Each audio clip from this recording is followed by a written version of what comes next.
नमस्कार दोस्तों। और कैसे हो? आपका ऑनलाइन प्लेटफॉर्म पर हार्दिक स्वागत अभिनंदन है। और बीएसटीसी का एग्ज़ाम बहुत ही नज़दीक आने वाला है। बहुत कम समय आपके पास बचा हुआ है। बहुत सारे बच्चे तो ऑफलाइन क्लासों में लगे हुए हैं, समय ख़राब हो रहा है। आज इसी क्लास को बिल्कुल आप ऑनलाइन क्लास को ऑफलाइन क्लास समझकर पढ़े हैं। और जिसकी भाषा के रूप में जिन्होंने संस्कृत चुना है, उन छात्रों, उन विद्यार्थियों के लिए ये क्लास आपके लिए बहुत ही ज़बरदस्त होने वाली है।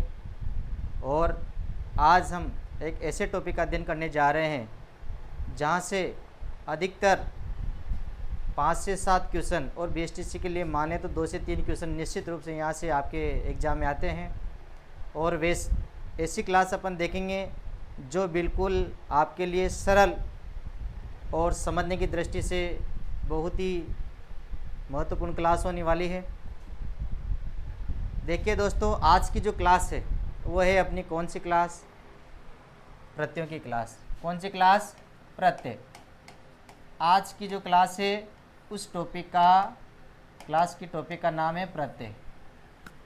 प्रत्यय। इससे पहले वाली अपनी क्लास देखी थी, उस क्लास में अपन ने उपसर्ग पढ़े थे। क्या पढ़े थे? उपसर्ग। और उपसर्ग से रिलेटेड ही प्रत्यय होते हैं।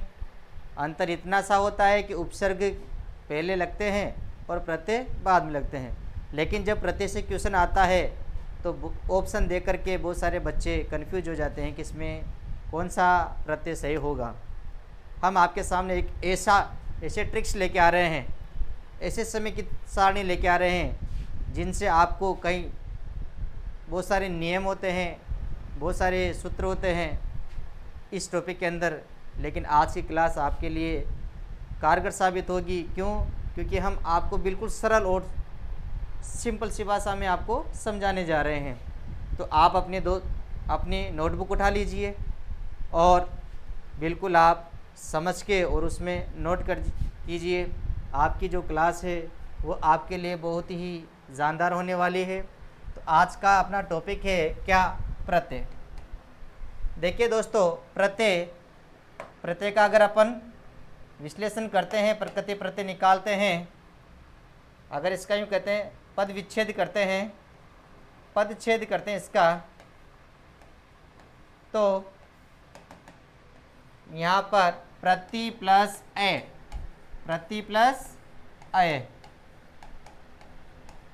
यहाँ पर प्रति एक अपने आप में उपसर्ग भी है और प्रतिधन अय एक संधि भी बन रही है। यहाँ से कौन सी संधि बन रही है आपके लिए? यण संधि। कौन सी संधि? यण संधि। इस यण संधि से शब्द का निर्माण हुआ प्रत्यय। अब बात आती है अपने कि प्रत्यय की परिभाषा। प्रत्यय की परिभाषा, प्रत्यय किसे कहते हैं? प्रत्यय की परिभाषा, प्रत्यय किसे कहते हैं? देखिए, प्रत्यय किसे कहते हैं? वे शब्दांश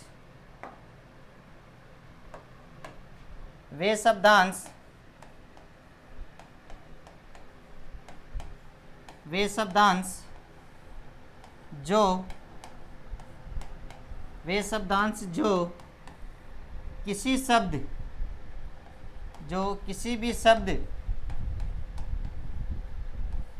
यहाँ शब्द का तात्पर्य है संज्ञा, सर्वनाम, संज्ञा सर्वनाम या विशेषण, संज्ञा सर्वनाम या विशेषण। वे शब्दांश जो किसी भी शब्द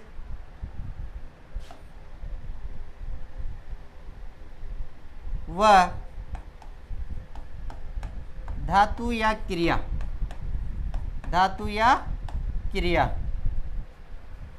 के अंत में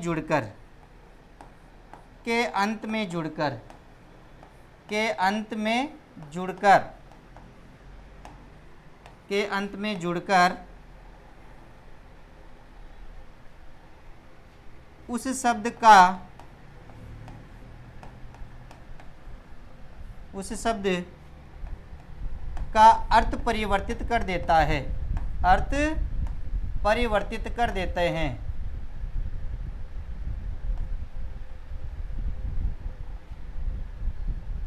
परिवर्तित कर देते हैं,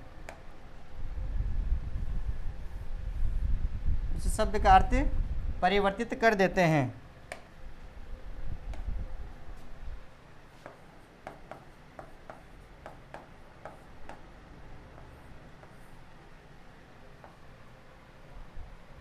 परिवर्तित कर देते हैं और एक नए शब्द का निर्माण करते हैं, और एक नए शब्द का निर्माण करते हैं, नए शब्द का निर्माण करते हैं। तो उन्हें अपन क्या कहते हैं? उन्हें अपन क्या कहते हैं? उन्हें अपन प्रत्यय कहते हैं। प्रत्यय किसे कहते हैं? वे शब्दांश जो किसी शब्द का मतलब तात्पर्य यहाँ से संज्ञा, सर्वनाम, विशेषण व धातु या क्रिया के अंत में जुड़कर उस शब्द का अर्थ परिवर्तित कर देते हैं और एक नए शब्द का निर्माण करते हैं, उससे क्या कहते हैं? अपन प्रत्यय कहते हैं। क्या कहते हैं? उसे प्रत्यय कहते हैं। जो किसी भी धातु के, क्रिया के या फिर यूँ माने शब्दों के, शब्द में संज्ञा, सर्वनाम, विशेषण के उनके अंत में जुड़ते हैं तो उन्हें प्रत्यय कहते हैं। बात आती है अपने कि आगे मुख्यतः जो प्रत्यय हैं, मुख्यतः प्रत्यय 3 प्रकार के होते हैं। कितने प्रकार के होते हैं? 3 प्रकार के। मुख्यतः प्रत्यय 3 प्रकार के होते हैं, 3 प्रकार के होते हैं। दोस्तों देखना, आपको बाती गाइड्स में अलग अलग मिलेगा। प्रत्यय 4 प्रकार के बता रखे हैं, 5 प्रकार के बता रखे हैं। मुख्यतः BSTC और रीट के लिए अगर संख्या आती है तो 3 प्रकार के होते हैं। आगे जो बड़ा एग्जाम होता है सेकंड ग्रेड, फर्स्ट ग्रेड का, तो वहाँ प्रत्ययों को भेदों के अपन विस्तृत चर्चा करेंगे। मुख्यतः प्रत्यय कितने प्रकार के होते हैं? 3 प्रकार के होते हैं। पहला प्रत्यय कृत प्रत्यय। कौन सा? कृत प्रत्यय। पहला कृत प्रत्यय। दूसरा तद्धित प्रत्यय। कौन सा? तद्धित प्रत्यय। और तीसरा स्त्री प्रत्यय। कौन सा? स्त्री प्रत्यय। तो मुख्यतः प्रत्यय कितने प्रकार के होते हैं? मुख्यतः प्रत्यय 3 प्रकार के होते हैं, 3 प्रकार के। कृत प्रत्यय, तद्धित प्रत्यय और स्त्री प्रत्यय। अब कुछ विद्वानों इसको 4 प्रकार भी मानते हैं। 4 प्रकार में अगर देखते हैं अपन तो विभक्ति प्रत्यय भी माना जाता है, और विभक्ति प्रत्ययों में सुप और तिप जो 2 सुप प्रत्यय और तिंग प्रत्यय है उनको उसमें मानते हैं। कुछ सनादि प्रत्यय भी मानते हैं। मुख्य रूप से प्रत्यय कितने प्रकार के होते हैं? 3 प्रकार के होते हैं, कृत प्रत्यय, तद्धित प्रत्यय और स्त्री प्रत्यय। अपन यहाँ पर तीनों का अलग अलग रूप से अध्ययन करते हैं, तीनों को अलग अलग रूप से समझते हैं। पहला प्रत्यय आता है अपना कौन सा? कृत प्रत्यय। कौन सा आता है? कृत प्रत्यय। अब कृत प्रत्यय क्या कहलाते हैं, किसे कृत प्रत्यय कहते हैं, इस चीज़ को समझते हैं। कृत प्रत्यय किसे कहते हैं? देखिए, वे प्रत्यय जो धातु या क्रिया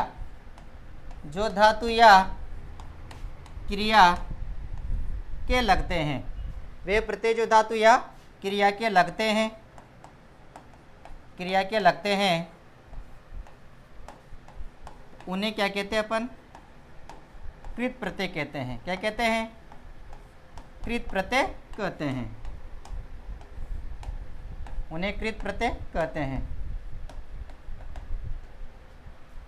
और जब ये प्रत्यय धातु या क्रिया से लगते हैं तो एक शब्द का निर्माण करते हैं। किसका निर्माण करते हैं?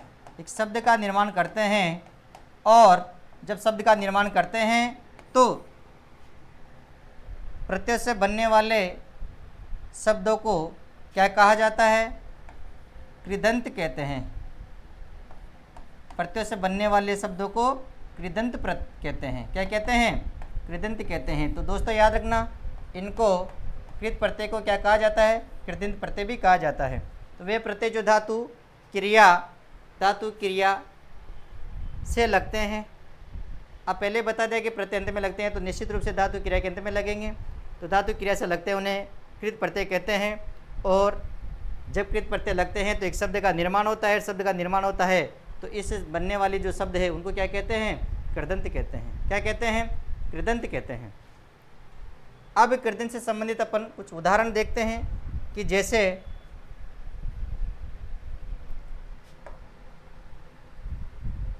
जब कृदंत प्रत्यय कहते हैं, जैसे उदाहरण के रूप में जैसे पट धातु है, पट धातु से अन्यर प्रत्यय लगा तो रूप क्या बन गया? पठनीय। क्या बन गया? पठनीय। अब इसके रूप अन्यर प्रत्यय के रूप तीनों लिंगों में चलते हैं। तो पठनीय, पठनीया, पठनीय, पठनीया और पठनीयम। पठनीयम। इसी प्रकार अगर अपन वद धातु से लगाते हैं क्या? तव्यत प्रत्यय। क्या लगाते हैं? तव्यत प्रत्यय। तो रूप क्या बन जाएगा? वदितव्य। क्या बन जाएगा? वदितव्य, वदितव्या, वदितव्ये, वदितव्या और वदितव्यम और वदितव्यम। इस प्रकार ये कृत प्रत्यय होते हैं। अब कृत प्रत्यय कौन कौन से होते हैं ये चीज़ भी अपन देखते हैं अपने पाठ्यक्रम के अनुसार। वैसे प्रत्यय अनंत होते हैं, लेकिन मुख्य रूप से जो परीक्षा की दृष्टि से जिन प्रत्ययों को महत्व दिया जाता है एनसीईआरटी बुक की तरफ से, बीएसईआर की तरफ से, उन प्रत्ययों का अपन अध्ययन करेंगे। उन प्रत्ययों में देखिए कृत प्रत्यय निम्न है। कौन से? कृत प्रत्यय निम्न है। अब सबसे पहले अपन को ये देखना है कि कृत प्रत्यय कौन कौन से हैं। इन चीज़ों को अपन देखते हैं। सबसे पहले अपन को प्रत्यय का ज्ञान होना चाहिए कि कौन से शब्द वास्तव में प्रत्यय होते हैं, कौन से शब्द उपसर्ग होते हैं। तो देखिए प्रत्यय, पहला अनियर, अनियर, तव्यत, तव्यत अनियर, क्षत्रि, शानच, क्षत्रि शानच, तव्यत अनियर क्षत्रि शानच,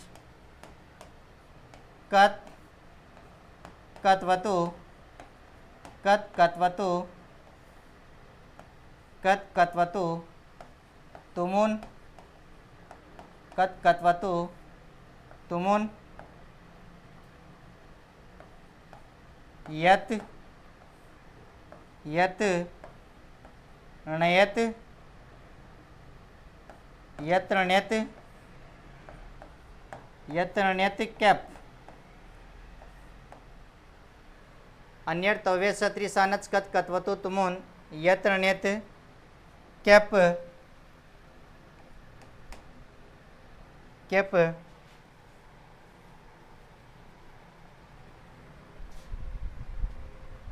घे,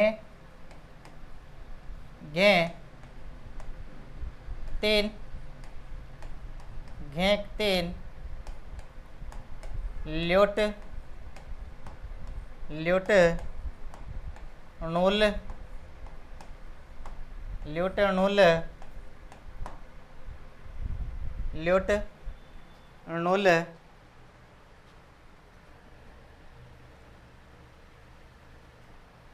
नोट कीजिए अपनी कॉपी में। ल्योट णुल,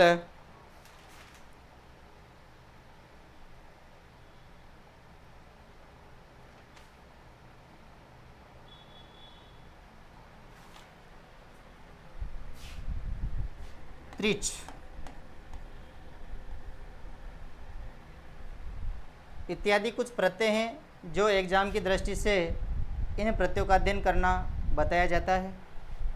ये कौन से प्रत्यय कहलाते हैं? कृत प्रत्यय। अन्यर्तवेत सत्रिशानच कत कत्वतु तुमोन यत क्यप ण्यत घेक तेन ल्युट णोल और त्रिच। और भी बहुत सारे अन्य प्रत्यय हैं, लेकिन एग्जाम की दृष्टि से इन प्रत्ययों को विशेष महत्व दिया गया। ये थे कृत प्रत्यय। तो कृत प्रत्यय से संबंधित अपन ने पढ़े कि वे प्रत्यय जो धातु क्रिया के लगते हैं कृत प्रत्यय कहलाते हैं, और जिनका शब्दों का निर्माण होता है तो कर्दंत कहलाते हैं। पट प्लस अन्यर से पठनीय, पठनीया पठनीयम, वद प्लस तव्य से वदितव्य, वदितव्या वदितव्यम। और ये भी देखा अपन ने कि कृत प्रत्यय कौन कौन से होते हैं, ये चीज़ भी अपन ने देखा। अन्यर तव्य सत्रिशानच कत कत्वतु तमोन्यत यत कैप घेक तेन ल्यूटनोल त्रिच। कत्वा और लेप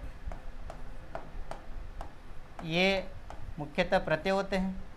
आगे देखते हैं अपन तद्धित। कौन से प्रत्यय दूसरे नंबर के? तद्धित प्रत्यय। तद्धित प्रत्यय, तद्धित प्रत्यय, तद्धित प्रत्यय किन्हें कहते हैं? तो देखिए दोस्तों, तद्धित प्रत्यय वे प्रत्यय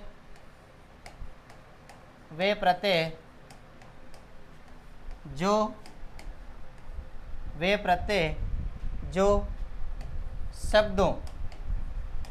शब्दों संज्ञा,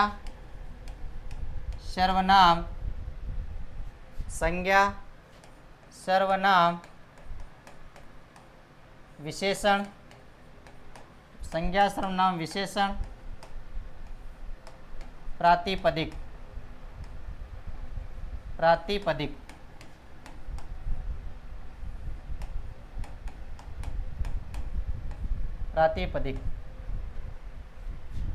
शब्दों के लगते हैं, शब्दों के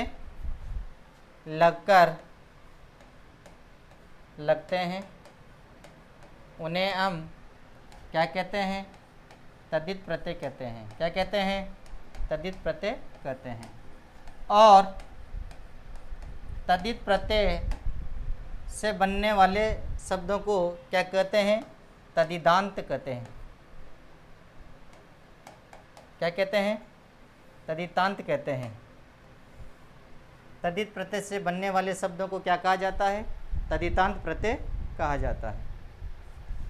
अब देखते हैं अपन कि जैसे तद्धित प्रत्यय हैं, तो उदाहरण के रूप में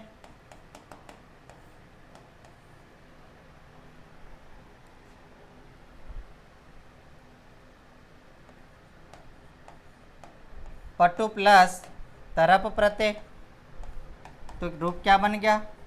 पटुतर, पटुतर, पटुतरा, पटुतर, पटुतरा और पटुतम।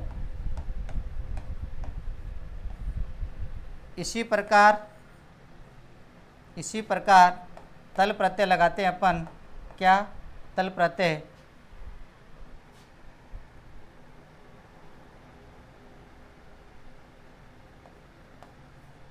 गुरु से तल प्रत्यय लगाएंगे तो क्या बन जाएगा? गुरुता। क्या बन जाएगा? तो गुरुता, इससे बहुत सारे शब्द बनते हैं। तो ये देखिए पटु शब्द और गुरु शब्द है, यहाँ पर धातु और क्रिया नहीं है। गुरु शब्द और पटु शब्द एक विशेषण शब्द है। इनसे जो प्रत्यय लगते हैं तद्धित प्रत्यय कहलाते हैं, और बनने वाला शब्द क्या कहलाएगा? तद्धितांत कहलाता है। अब देखते हैं कि तद्धित प्रत्यय कौन कौन से होते हैं जो अपने पाठ्यक्रम में हैं। तद्धित प्रत्यय कौन कौन से होते हैं जो अपने पाठ्यक्रम में हैं? तो तद्धित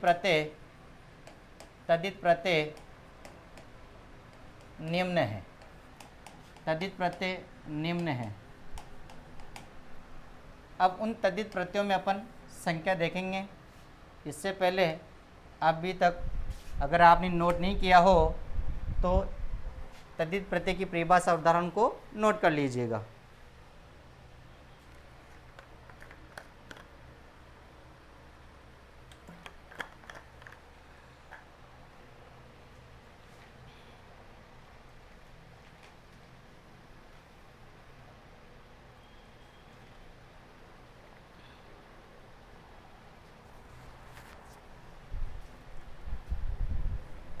चलते हैं आगे। तद्धित प्रत्यय निम्न है। तद्धित प्रत्यय में कौन कौन से प्रत्यय आते हैं? देखिए, तरप, तरप, तरप तमप, तरप तमप, मतुप, तरप तमप मतुप, तरप तमप मतुप,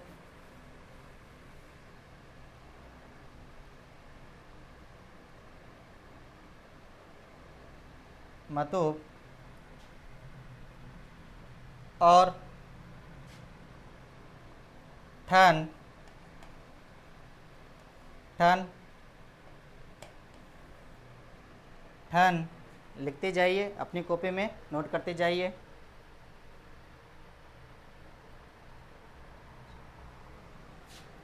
ठन,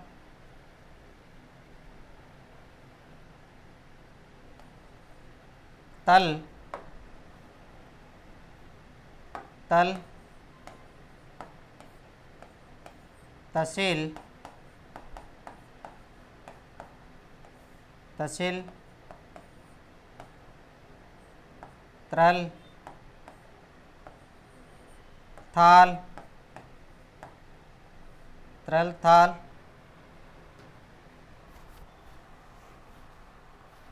त्रल थाल, तरप तमप मतुप, ठन, तल, तहसील, त्रल, थाल,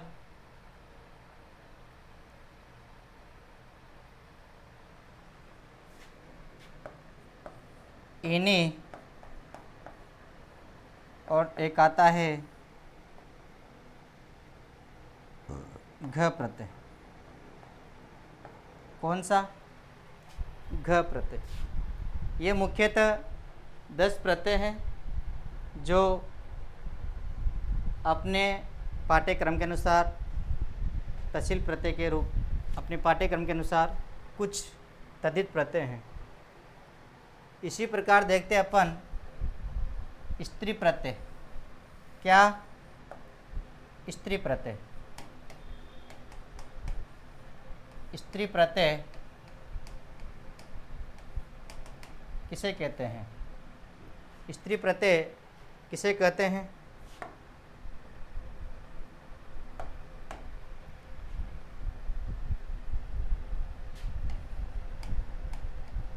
वे प्रत्यय जो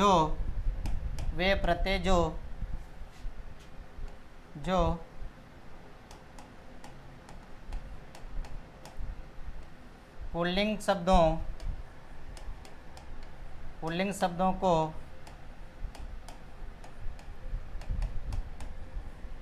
स्त्रीलिंग, जो पुल्लिंग शब्दों को स्त्रीलिंग या स्त्रीवाचक स्त्रीलिंग या स्त्रीवाचक शब्द बनाने में काम आते हैं। शब्द बनाने में प्रयोग किए जाते हैं या काम आते हैं, प्रयोग किए जाते हैं।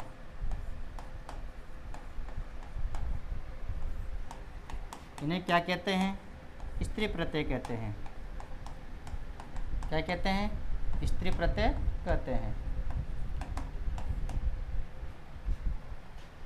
जैसे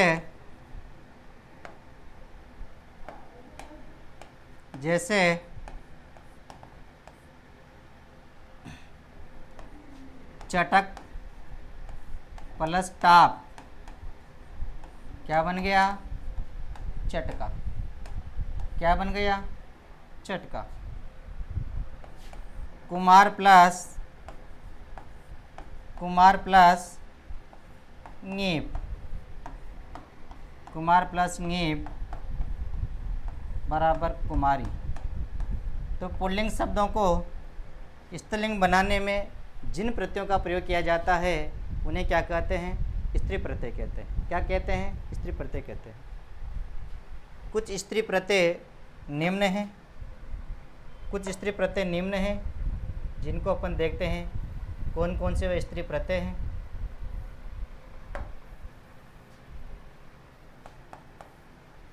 स्त्री प्रत्यय निम्न है। स्त्री प्रत्यय निम्न है। स्त्री प्रत्यय सेलेक्ट एडी है। 4-5 प्रत्यय हैं जो फिक्स हैं। पहला टाप, टाप, ङीप, टाप ङीप, ङीन, टाप ङीप ङीन, डाप, चाप और ती। ये 6 प्रत्यय हैं जो स्त्री प्रत्यय के अंतर माने जाते हैं। ज़्यादातर टाप और ङे प्रत्यय काम आता है और प्रत्ययों से तो एक एक दो शब्दों का निर्माण होता है जो फिक्स इनके उदाहरण होते हैं। तो ये थे अपने प्रत्यय की सामान्य जानकारी। प्रत्यय किसे कहते हैं, प्रत्यय कितने प्रकार के होते हैं, कौन कौन से होते हैं, किस किस को क्या क्या प्रत्यय कहते हैं। अब देखिए दोस्तों, मुख्य जो बात आज अब अपन पढ़ने जा रहे हैं वो ये चीज़ है कि जो अपने कृत प्रत्यय पढ़े, कृत प्रत्यय निम्न है।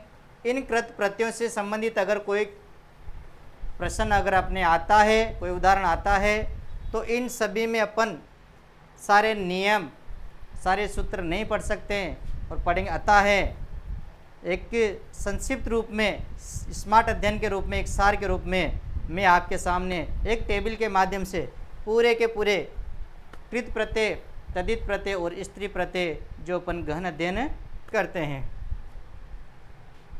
तो अपने एक टेबल बनाते हैं। टेबल के माध्यम से और सबसे पहले अपन अध्ययन करेंगे किनका? कृत प्रत्ययों का। किनका? कृत प्रत्ययों का। तो सबसे पहले नोट कीजिए आप कृत प्रत्यय। कृत प्रत्यय और कृत प्रत्यय से बनने वाले शब्द क्या होते हैं? कृदंत प्रत्यय। कौन से होते हैं?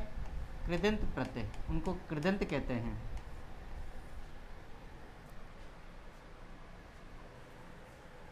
एक टेबल बनेगी। कर्म संख्या, प्रत्यय का नाम, प्रत्यय का नाम, कौन सा प्रत्यय अपन पढ़ने जा रहे हैं उस प्रत्यय का नाम, उसके बाद उस प्रत्यय में की जो मुख्य पहचान है, मुख्य पहचान है वो क्या होती है, उसे कहते हैं अपन शेष। उस प्रत्यय में इत संज्ञा लोप होने के बाद क्या शेष रहता है, इस चीज़ को किस अर्थ में ये अपने पास, किस अर्थ में प्रत्यय होता है और किस लिंग में चलता है, किस लिंग में चलता है, और विशेष जो आता है वो विधारण के उदाहरण के रूप में आएंगे। विशेष ये चीज़ अपन पढ़ेंगे।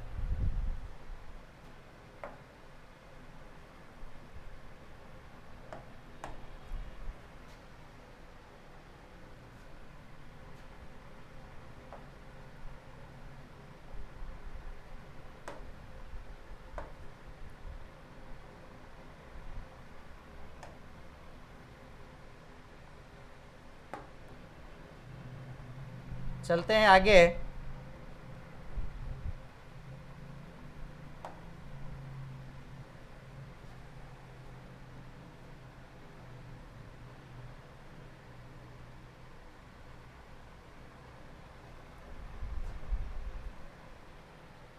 टेबल बना दीजिए, एक टेबल बनाइए।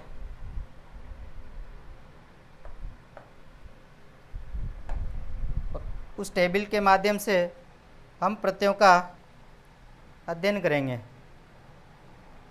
टेबल के माध्यम से हम प्रत्ययों का अध्ययन करेंगे। पहला जो प्रत्यय आता है अपना, कौन सा? तव्यत प्रत्यय। दोस्तों याद रखना, मूल प्रत्यय कौन सा होता है? तव्यत। मूल प्रत्यय कौन सा होता है? तव्यत। तव्यत प्रत्यय का इत संज्ञा लोप करने के बाद शेष क्या रहता है? तव्य रहता है। शेष क्या रहता है? तव्य रहता है। क्या शेष रहता है? तव्य रहता है। जब तव्य शेष रहता है तो ये किस अर्थ में आता है?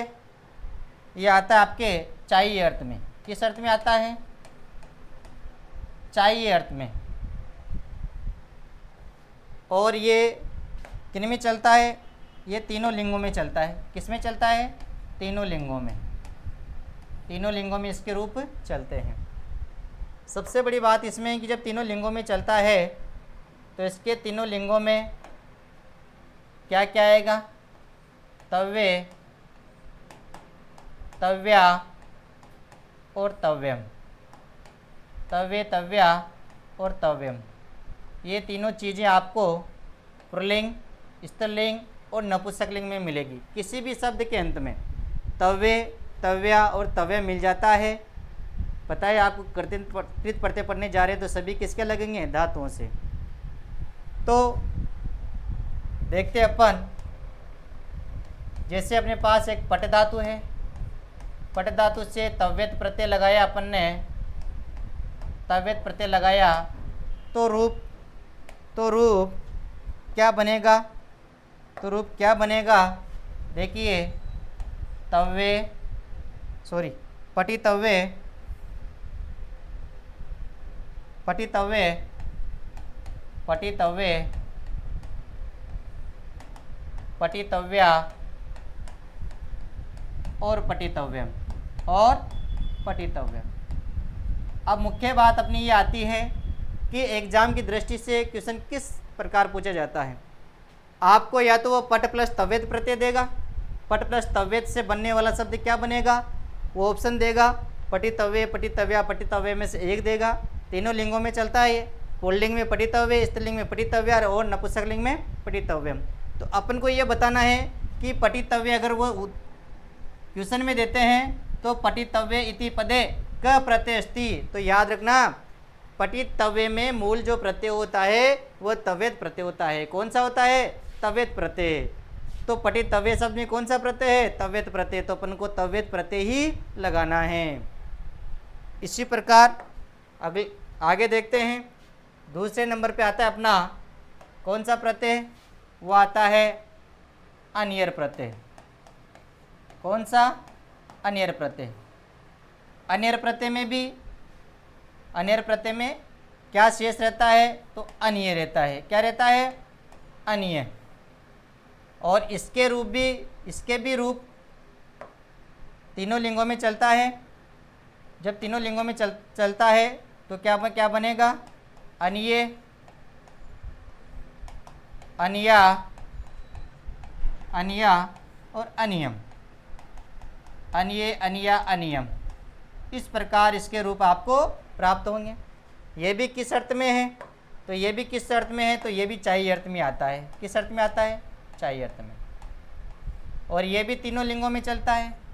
किस में चलता है? तीनों लिंगों में चलता है।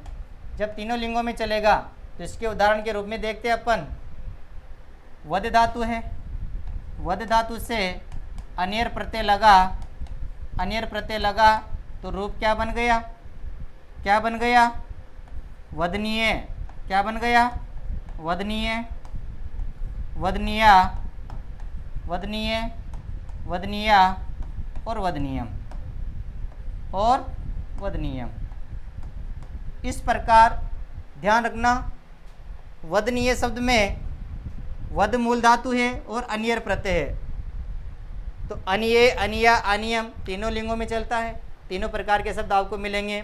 तो मैं जहाँ तक समझता हूँ कि आप निश्चित रूप से प्रत्यय की पहचान कर लेंगे कि अगर अन्य आता है, अन्य आता है, नियम आता है तो निश्चित रूप से अन्यर प्रत्यय होगा। कौन सा होगा? अन्यर प्रत्यय होगा। उतारिए अपनी कॉपी में, नोट कीजिए तुरंत प्रभाव से।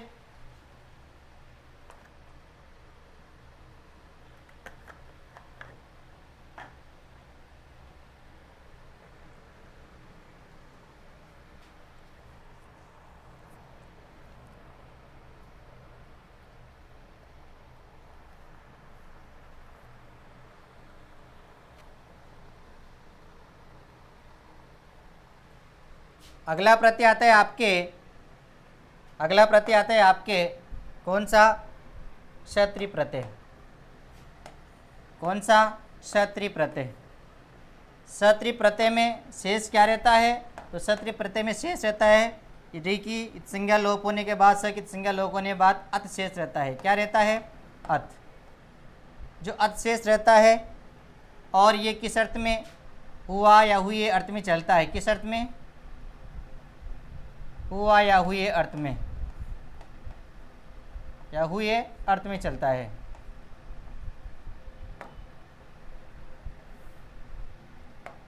हुआ या हुए अर्थ में चलता है और ये भी तीनों लिंगों में चलता है। ये भी तीनों लिंगों में चलता है। अब इसके क्या क्या शेष रहते हैं जब इसका रूप बनता है? तो अन, अंति और अत। अन, अत, अंति और अत, ये सभी पुल्लिंग, स्त्रीलिंग, नपुंसकलिंग के रूप होते हैं। तो पुल्लिंग में क्षत्रिय का क्या हो जाएगा? अन हो जाएगा, और स्त्रीलिंग में अंत्य और नपुंसकलिंग में अत। हुआ या हुई अर्थ में चलता है, तीनों लिंगों में चलता है। उदाहरण के रूप में देखते हैं, पट धातु। पट धातु से क्षत्रिय प्रत्यय लगा तो रूप क्या बनेगा?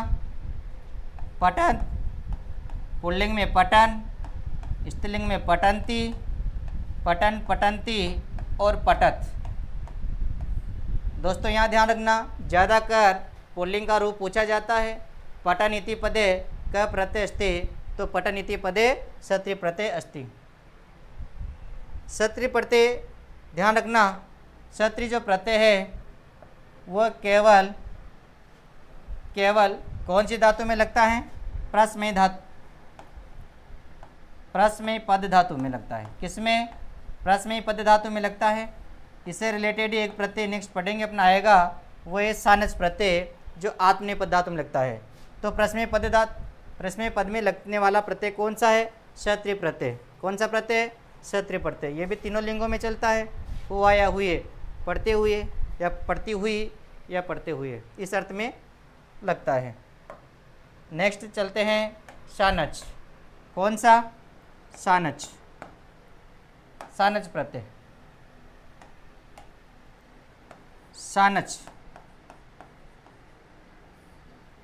सानच प्रत्यय में शेष क्या रहता है? इसमें आन शेष रहता है।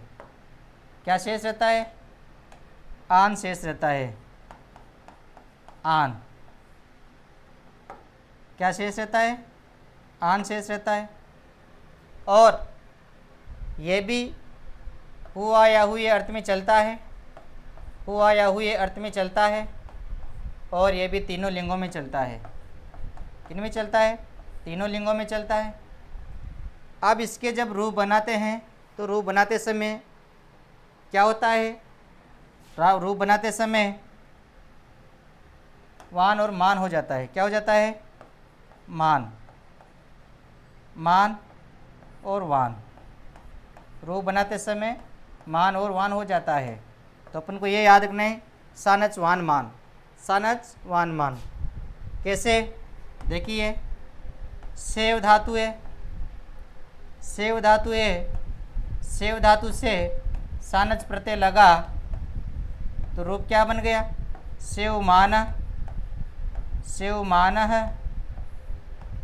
सेवमाना और सेवमानम, सेवमाना और सेवमानम। इस प्रकार इस प्रकार सेव धातु से सानच प्रत्यय लगता है। जब क्षत्रिय प्रत्यय प्रश्न पद में लगता है तो सानच प्रत्यय कौन सी में लगेगा? आत्मनेय पद में। कौन से में? आत्मनेय पद में। दोस्तों ध्यान रखना, आत्मनेय पद में।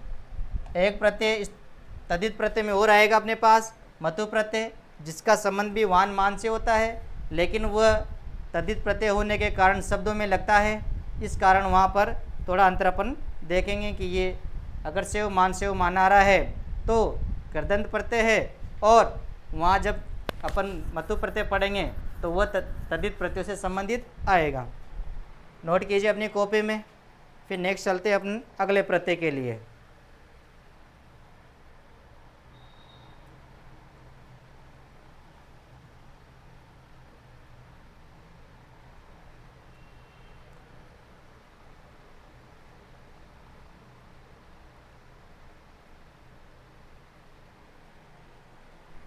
अगले चलते हैं। 5वें नंबर पे आता है अपना कत प्रत्यय। कौन सा प्रत्यय? कत प्रत्यय। कत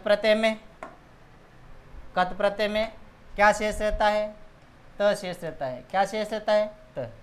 देखिए दोस्तों, एग्जाम की दृष्टि से पूछे जाने वाला सबसे इम्पोर्टेंट प्रत्यय है कत प्रत्यय।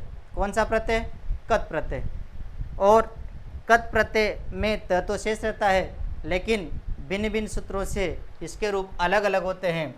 तो यहाँ पर ध्यान रखना, जब त प्रत्यय त शेष रहता है तो त का ठ भी आता है, ध भी आता है, न भी आता है, क भी आता है और वह भी आता है। जहाँ जहाँ पर भी ठ ध न क व आ जाए उसमें भी निश्चित रूप से कौन सा प्रत्यय होगा? कत प्रत्यय होगा। कौन सा प्रत्यय होगा? कत प्रत्यय होगा। कौन सा प्रत्यय होगा? कत प्रत्यय होगा। और ये भी किस में चलता है? तीनों लिंगों में। किस में चलता है? तीनों लिंगों में चलता है। जब तीनों लिंगों में चलेगा तो त ता तम, त ता और तम, इस रूप में त ता तम तीनों लिंगों में चलेगा। तो तीनों लिंगों में चलेगा तो क्या आएगा? त ता तम। क्या आएगा? त ता तम। और किस शर्त में आता है? तो ये कार्य समाप्ति का द्योतक है। किसमें? कार्य समाप्ति का द्योतक है। तो कार्य समाप्त हो चुका हुआ या पूर्ण हो गया हो तो उसका द्योतक होता है। उदाहरण के रूप में देखते हैं अपन कैसे। पट धातु से कत प्रत्यय लगा तो रूप क्या बना? पटित, पटित, पटिता, पटित, पटिता और पटितम। इस प्रकार कत प्रत्यय चलता है।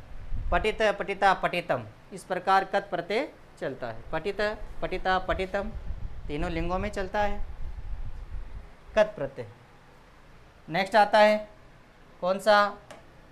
कत के बाद कतवतु। कत के बाद कतवतु। कतवतु। कतवतु प्रत्यय। कतवतु प्रत्यय में क्या शेष रहता है?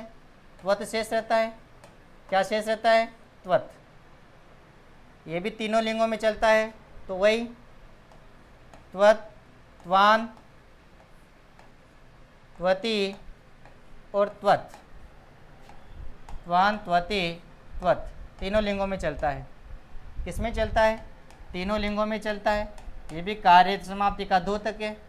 कार्य समाप्ति का द्योतक है। कार्य समाप्ति का द्योतक है। जैसे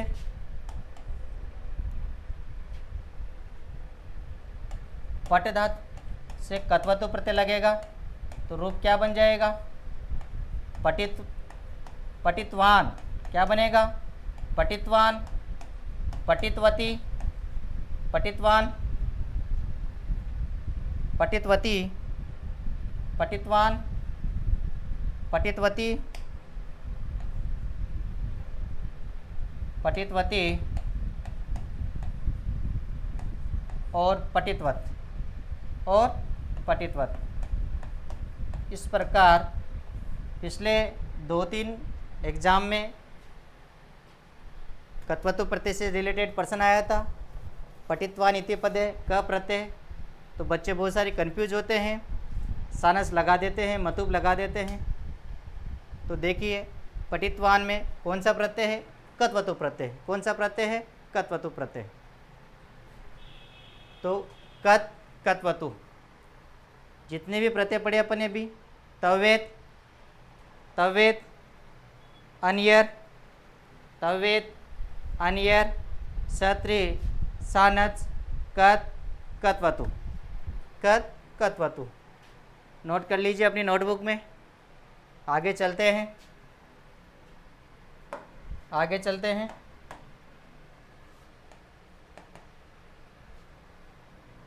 कत्वा, कत्वा प्रत्यय, कत्वा प्रत्यय। कत्वा प्रत्यय में क्या शेष रहता है? त्वा शेष रहता है। क्या शेष रहता है? त्वा शेष रहता है, त्वा शेष रहता है। और ये सभी रूपों में एक समान चलता है, अतः इनसे बनने वाले शब्द क्या होते हैं? अव्यय होते हैं। तो ये किस रूप में चलता है? अव्यय के रूप में। और अर्थ क्या होता है? कर के अर्थ में, कर के अर्थ में। किस अर्थ में? कर के अर्थ में।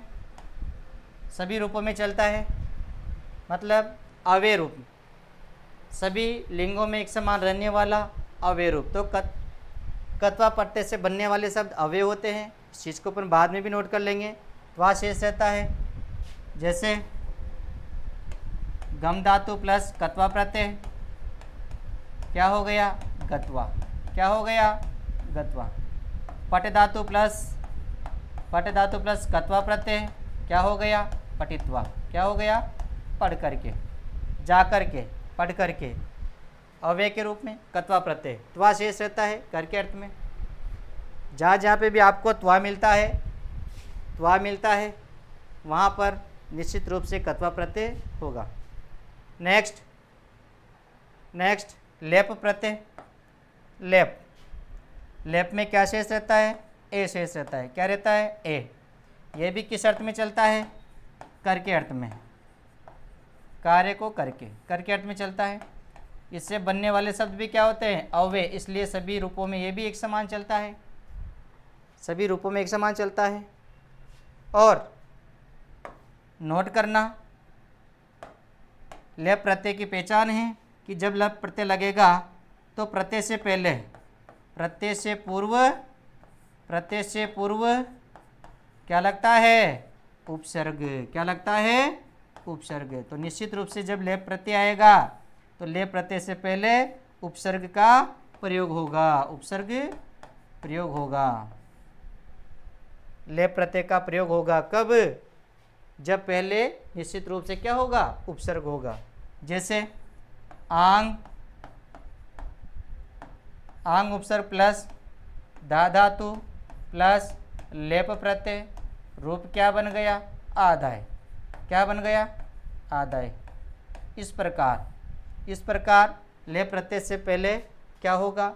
जब लेप प्रत्यय लगेगा तो लेप प्रत्यय में धातु से पहले, जब अपन, क्योंकि प्रत्यय पहले शब्द या धातु क्या लगेगा, तो कहने का मतलब है कि लेप प्रत्यय का प्रयोग तभी होगा जब पूर्व में क्या होगा? पूर्व में उपसर्ग होगा। यूँ कह सकते हैं इसको कि धातु से पहले क्या होगा? उपसर्ग होगा। तो नोट कीजिए कत्वा और लेप।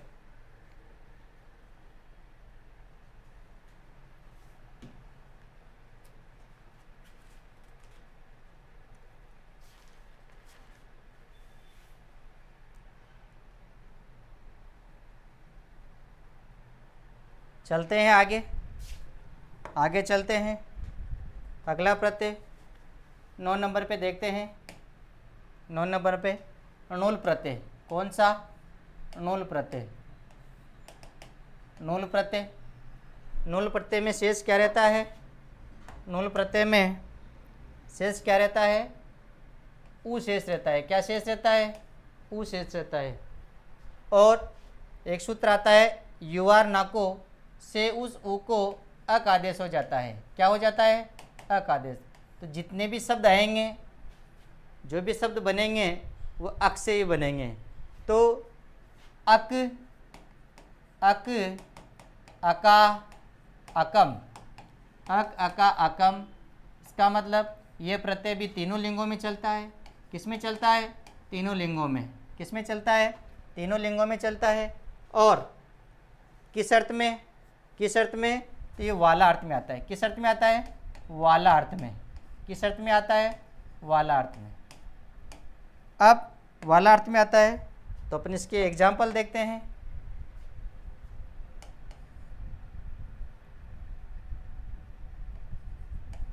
धाव धातु है प्लस नूल प्रत्यय लगा, नूल प्रत्यय लगा तो क्या बन गया? धावक। क्या बन गया? धावक। धावक, धाविका, धावक, धाविका और धावकम, धावकम। इसी प्रकार पट से देते हैं अपन तो पाठ, पट से देते हैं पाठक, पाटिका, पाठकम। तो इस प्रकार गायक, गायिका, गायकम, तो ये नूल प्रत्यय है। नूल प्रत्यय भी तीनों लिंगों में चलता है। वालार्थ में दौड़ने वाला, दौड़ने वाली। इस प्रकार कौन सा प्रत्यय हो गया? नूल प्रत्यय हो गया। नोट कीजिए, नूल को अक से याद करना। नूल अक, नूल अक, वो तो शेष रहता है लेकिन शब्दों में इनका प्रयोग अक के रूप में होता है। किस में होता है? अक के रूप में होता है। आगे चलते हैं। 10वां प्रत्यय, 10वां प्रत्यय आता है अपने पास त्रिच प्रत्यय। कौन सा? त्रिच प्रत्यय। त्रिच में क्या शेष रहता है? त्रिशेष रहता है। लेकिन जब रूप बनते हैं तो ये किस में परिवर्तित हो जाता है? ता में। जब ता में परिवर्तित होता है तो ता, त्रि, ता, त्रि और त्रम, ता, त्रि और त्रम। इसका मतलब ये भी तीनों लिंगों में चलता है। किसमें? तीनों लिंगों में चलता है। त्रिच प्रत्यय, त्रिस्ता, तीनों लिंगों में चलता है। और ये भी वही वालार्थ में। किस अर्थ में? वालार्थ में। जैसे, जैसे क्री धातु प्लस त्रिच प्रत्यय तो रूप क्या बन गया? कर्ता। क्या बन गया?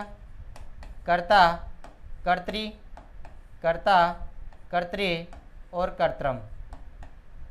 इसी प्रकार निधातु लेते हैं अपन, निधातु लेते हैं तो क्या बन जाएगा? नेता, नेत्री, नेता, नेत्री और नेत्रम। तो त्रिच प्रत्यय, त्रिच का क्या शेष रहता है? ता शेष रहता है। त्रिस्ता, त्रिस्ता तीनों लिंगों में चलता है। आपको नेता, नेत्री और नेत्रम शब्द मिलेगा तो इसका मतलब क्या हो गया? कि ये तीनों लिंगों में चलता है। जब अपन को नेता, त्रि मिलता है तो कौन सा प्रत्यय हो जाएगा? त्रिच प्रत्यय। कौन सा हो जाएगा? त्रिच प्रत्यय। आगे चलते हैं। नेक्स्ट प्रत्यय 11वें नंबर पर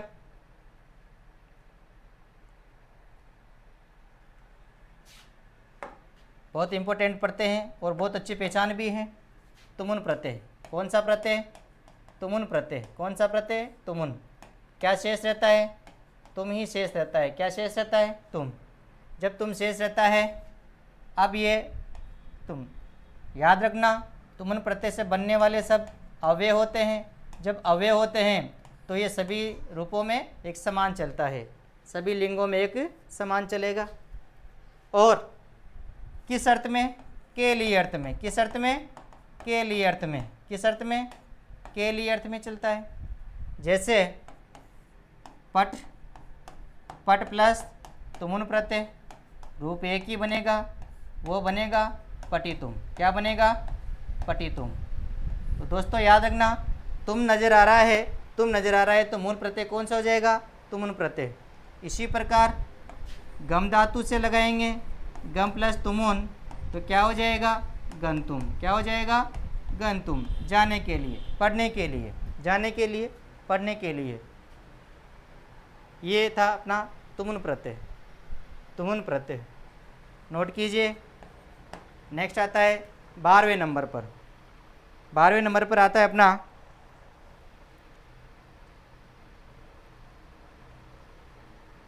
णेत प्रत्यय। कौन सा? णेत प्रत्यय। णेत में ये शेष रहता है, क्या रहता है नेत में, ये शेष रहता है नेत, ये शेष रहता है।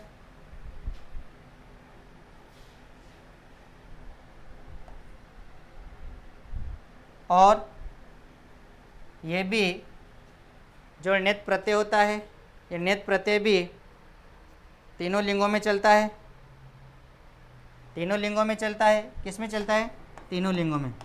जब तीनों लिंगों में चलेगा, ये या यम, ये या यम, तीनों लिंगों में चलता है ये या यम नेत।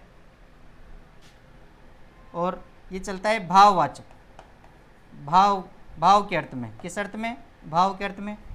जैसे पट धातु है, पट धातु से नेत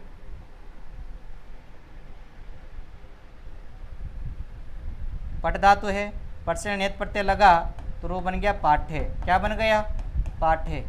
पाठ्य, पाठ्या, पाठ्य, पाठ्या और पाठ्यम, पाठ्य, पाठ्या और पाठ्यम, पाठ्य, पाठ्या और पाठ्यम।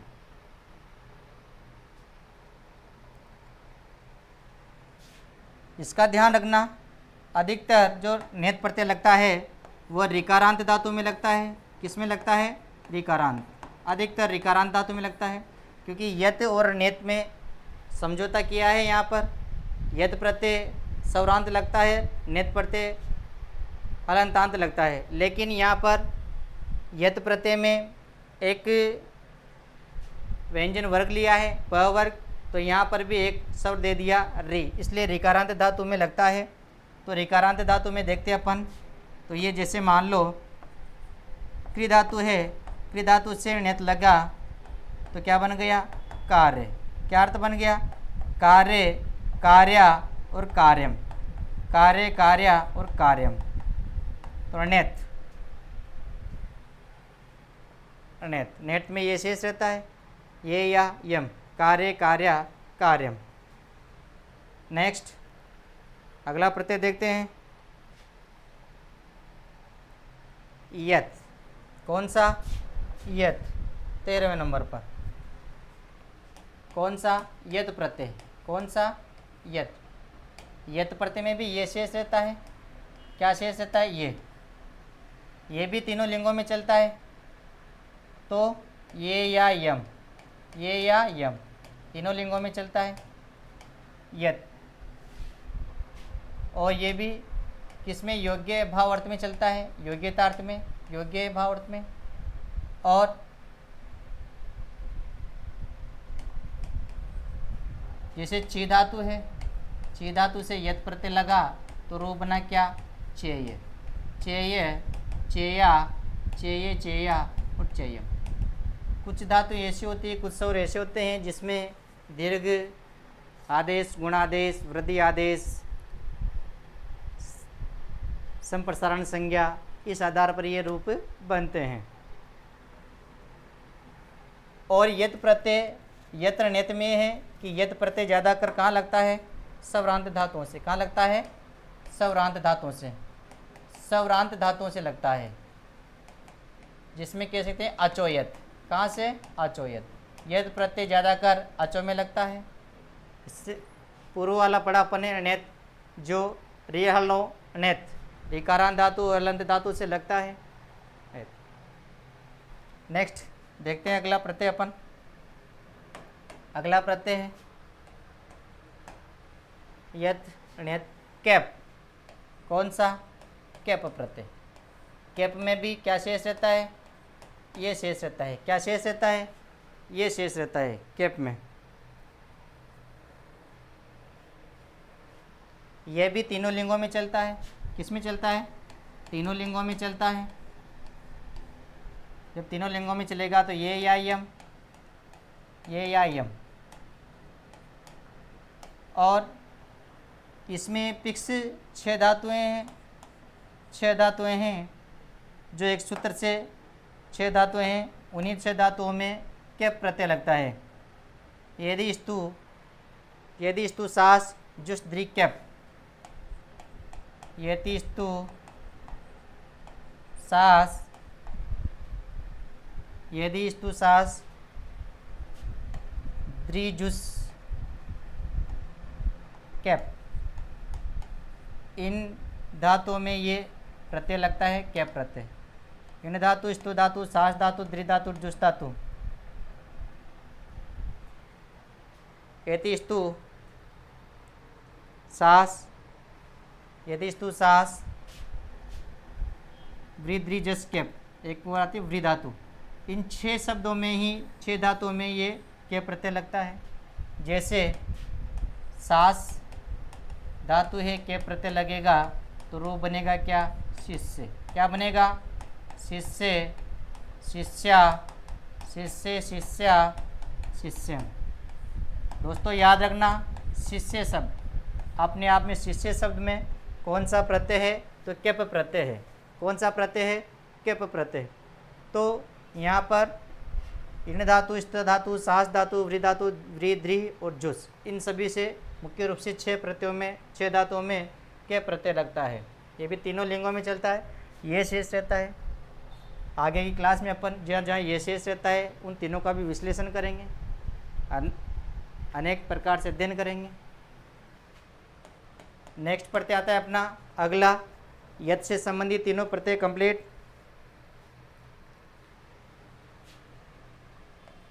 घे प्रत्यय। देखिए दोस्तों, घे, गे कतीन, गे कतीन और ल्यूट, गे कतीन और ल्यूट, तीनों प्रत्ययों की अपनी अपनी विशेषता होती है। गे प्रत्यय में अशेष रहता है। गे प्रत्यय में क्या शेष रहता है? अशेष रहता है। और ये केवल और केवल पुल्लिंग में चलता है। किस में चलता है? पुल्लिंग में चलता है। गे प्रत्यय किस में चलता है? पुल्लिंग में। तो गे प्रत्यय से बनने वाले शब्द क्या होते हैं? पुल्लिंग। जैसे उपसर्ग पढ़ा था अपन ने, सृज धातु, सृज धातु में गे प्रत्यय लगाएंगे तो क्या बन जाएगा? रूप सर्ग। क्या बन जाएगा? सर्ग। इस प्रकार गे प्रत्यय से बनने वाले शब्द क्या होते हैं? पुल्लिंग होते हैं। गे का अशेष रहता है, ग का अशेष रहता है, पुल्लिंग में चलता है। किस में चलता है? पुल्लिंग में चलता है। और किस अर्थ में चलता है? भावार्थ में। किस अर्थ में? भावार्थ में। भावार्थ में चलता है। इसी प्रकार तीन में ती शेष रहता है। तीन में क्या शेष रहता है?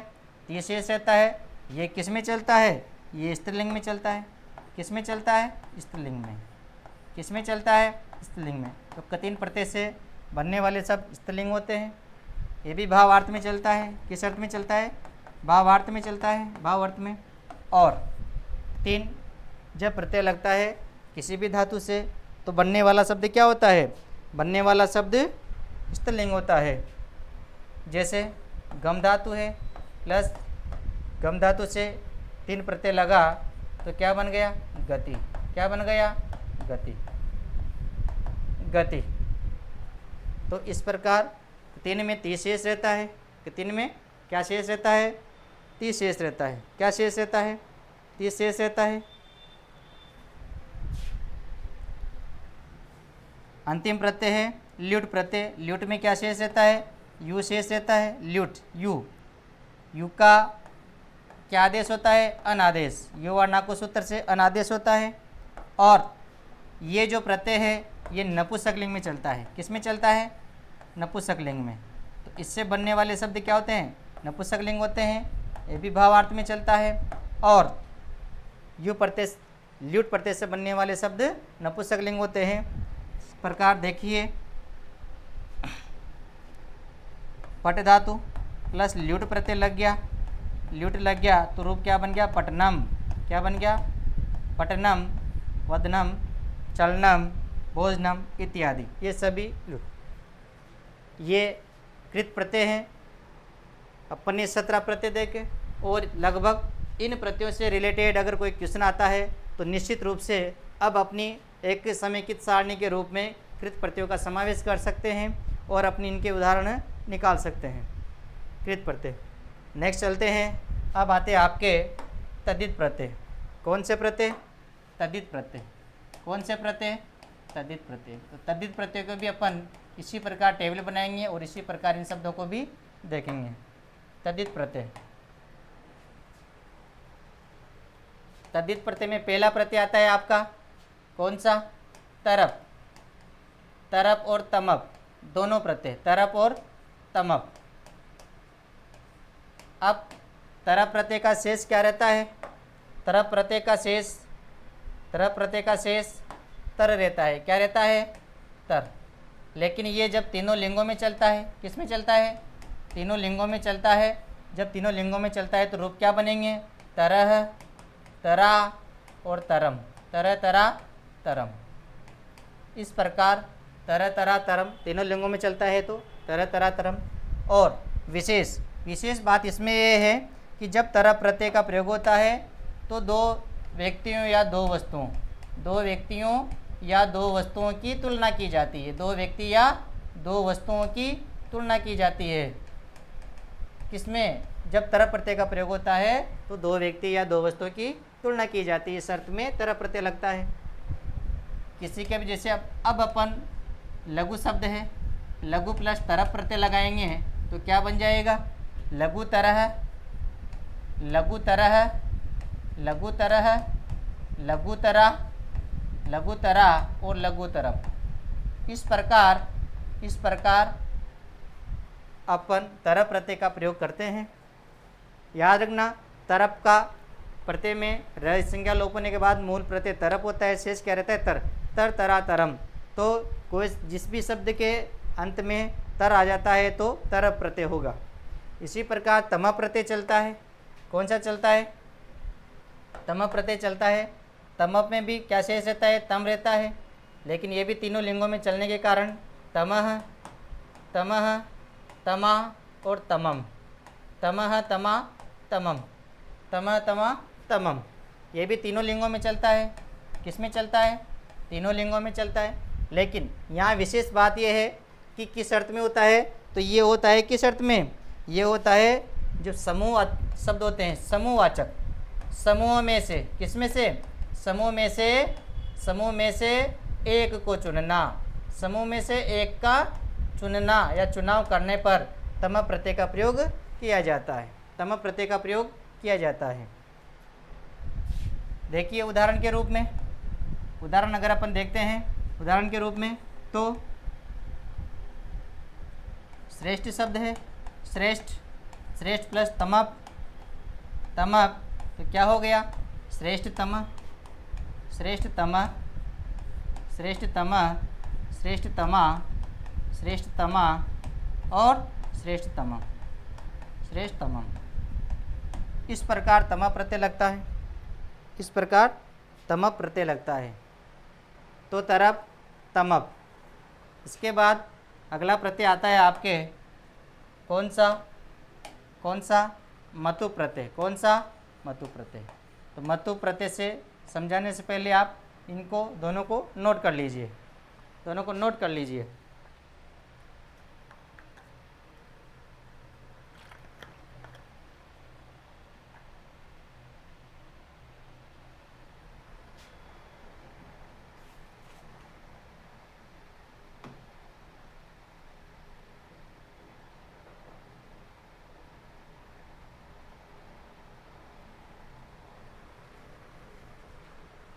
मतु प्रत्यय। मतु प्रत्यय में शेष क्या रहता है? अत शेष रहता है। क्या शेष रहता है? अत शेष रहता है। लेकिन रूप बनाते समय मत और वत हो जाता है। क्या हो जाता है? मत और वत। तो दोस्तों मतु प्रत्यय को मत और वत के रूप में ही याद करते हैं अपन। मतु, मत, वत। ये भी तीनों लिंगों में चलता है। किस में चलता है? तीनों लिंगों में। जब तीनों लिंगों में चलेगा तो रूप क्या हो जाएगा?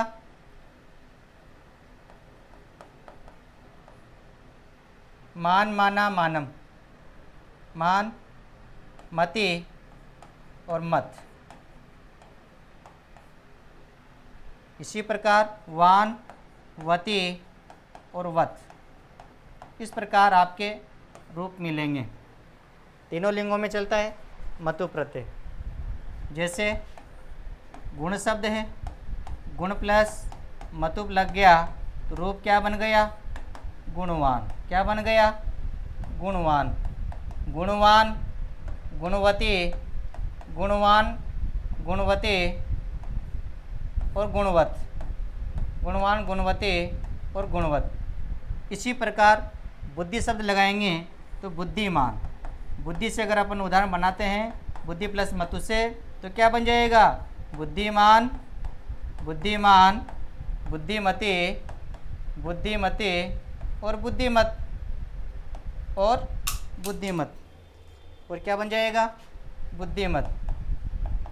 इस प्रकार मतु प्रत्यय है।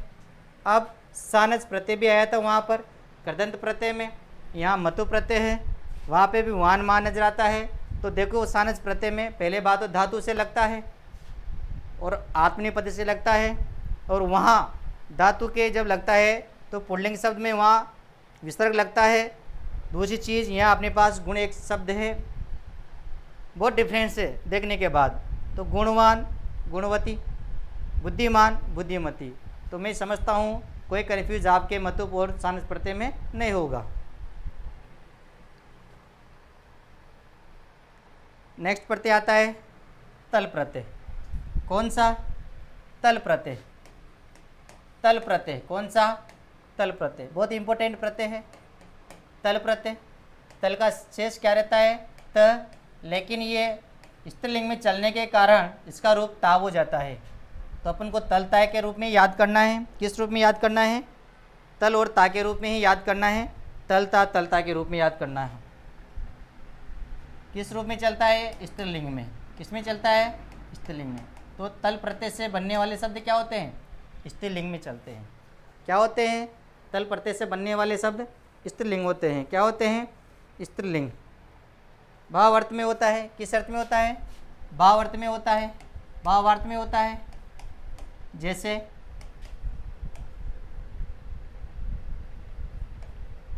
जैसे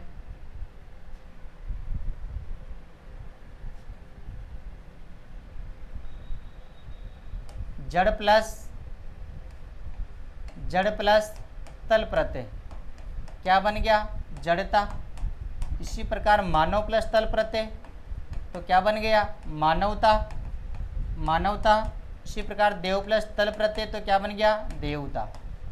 तो ये तल प्रत्यय से बनने वाले शब्द होते हैं, स्त्रीलिंग होते हैं। क्या होते हैं, स्त्रीलिंग होते हैं। और तल का शेष क्या रहता है, ता। तल का शेष क्या रहता है, ता। तल का क्या शेष रहता है, ता। नेक्स्ट आगे चलते हैं, अगला प्रत्यय। अगला प्रत्यय देखते हैं कौन सा, तव प्रत्यय। तव प्रत्यय, तव प्रत्यय का तवी शेष रहता है, लेकिन इनसे बनने वाले शब्द नपुंसकलिंग होते हैं। ये नपुंसकलिंग में चलता है, इस कारण तव का क्या हो जाएगा, त्वम हो जाएगा। क्या हो जाएगा, त्वम हो जाएगा। ये भी भावार्थ में चलता है और रूप बन जाएगा क्या, त्वम के रूप में। नपुंसकलिंग में देव प्लस तव बराबर देवत्वम, देवत्वम। इस प्रकार तो त्वम आ गया तो तव प्रत्यय है, त्वम आ गया तो तव प्रत्यय है, और त आ गया तो तल प्रत्यय है, त आ गया तो तल प्रत्यय है। नेक्स्ट ठन प्रत्यय। कौन सा, ठन का ठ शेष रहता है और इसका इक आदेश हो जाता है। रूप बनाते समय क्या आदेश हो जाएगा, इक आदेश हो जाएगा। क्या हो जाएगा, इक आदेश हो जाएगा। और ये जो प्रत्यय है किस अर्थ में चलता है, वाला अर्थ में। किस अर्थ में, वाला अर्थ में चलता है, वाला अर्थ में। कैसे, समाज प्लस समाज, समाज प्लस ठन क्या बन गया, समाज प्लस ठन बराबर सामाजिक। क्या बन गया, सामाजिक। इसी प्रकार धर्म प्लस ठन तो क्या बन गया, धार्मिक। क्या बन गया, धार्मिक। तो इक आ जाता है, इसका मतलब क्या है, ठन। तो अपन को याद करना है ठन इक, ठन इक, ठन इक के रूप में। ठन का क्या शेष रहता है, इक शेष रहता है। ठन का क्या शेष रहता है, इक शेष रहता है। अगला प्रत्यय आता है अपना, अगला प्रत्यय आता है अपना त्रल प्रत्यय। त्रल प्रत्यय, त्रल का त्र शेष रहता है। बनने वाला शब्द क्या होता है, अव्यय होता है। क्या होता है, अव्यय होता है। त्रल, त त्रल, तत् प्लस त्रल, तत् प्लस त्रल, तत्र, तत्र, यत्र, तत्र, कुत्र, सर्वत्र, ये सभी इसके उदाहरण हैं। तो त्रल प्रत्यय में त्र शेष रहता है, बनने वाले शब्द अव्यय होते हैं। इसी प्रकार तहसील प्रत्यय आता है। कौन सा? तहसील प्रत्यय आता है। तहसील प्रत्यय में तस् शेष रहता है और त विसर्ग हो जाता है। इससे बनने वाले शब्द भी क्या होते हैं? अव्यय होते हैं। क्या होते हैं? अव्यय होते हैं। तहसील में त शेष रहता है, परि प्लस तहसील, परि प्लस तहसील, रूप बन गया क्या? परितः। क्या बन गया? परितः। अभितः, परितः, सर्वतः, ये सभी किसके उदाहरण हैं? तहसील प्रत्यय के उदाहरण हैं। किसके उदाहरण हैं? तहसील प्रत्यय के उदाहरण हैं।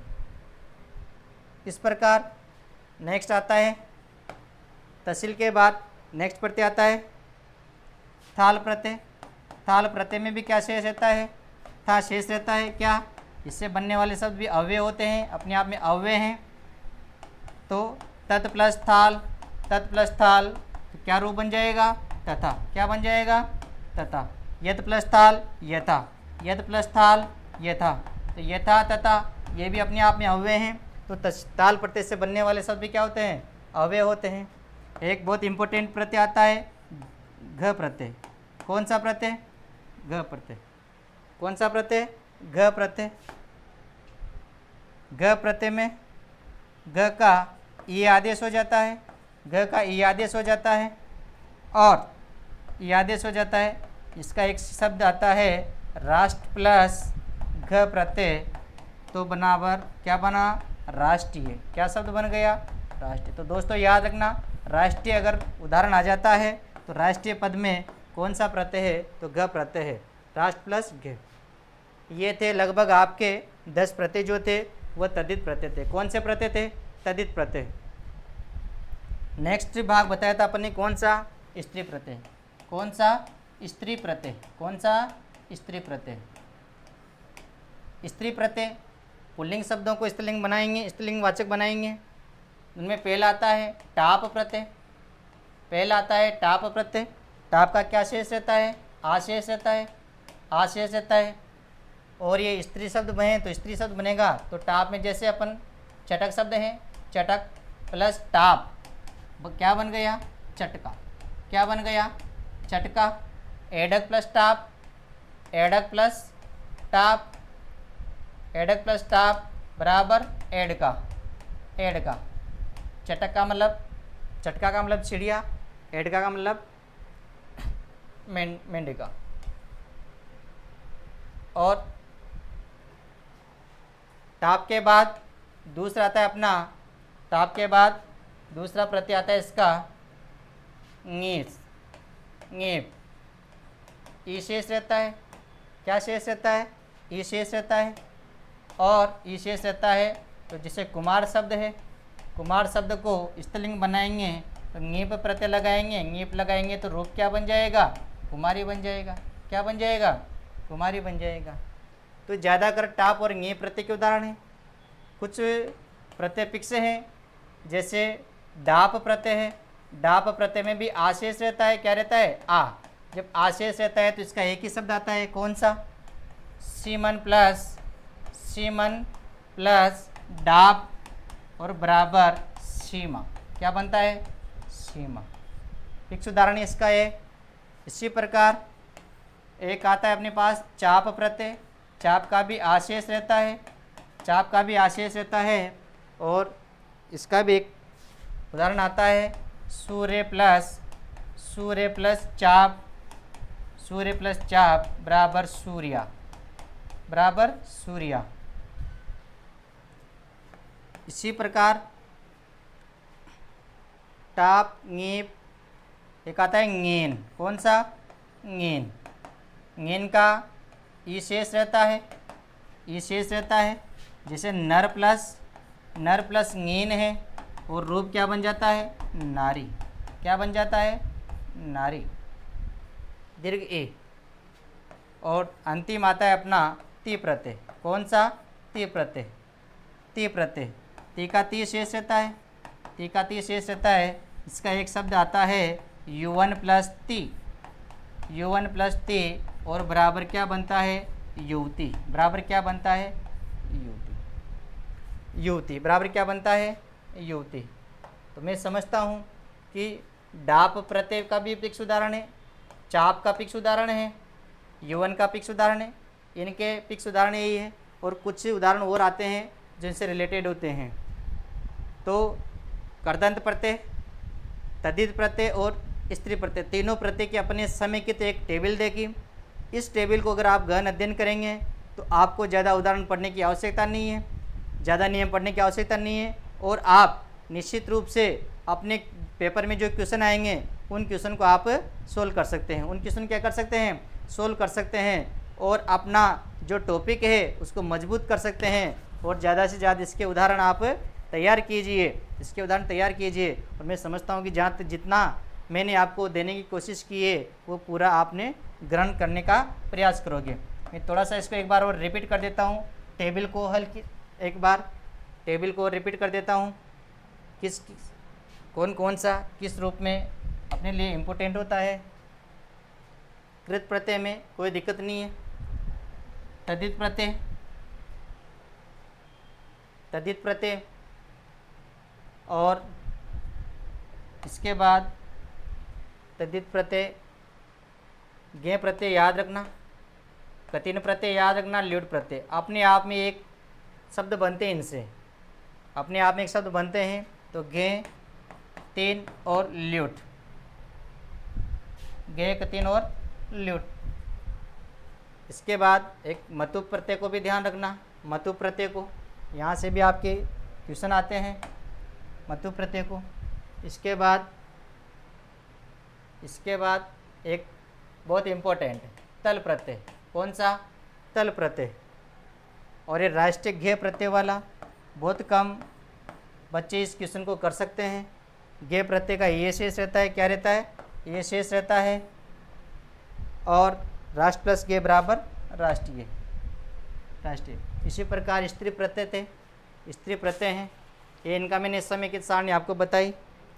और अब अगली क्लास में अपन इससे रिलेटेड जितने भी अभ्यास प्रश्न हैं, उदाहरण हैं, उनको देखेंगे। जयतु संस्कृतम जयतु भारतम।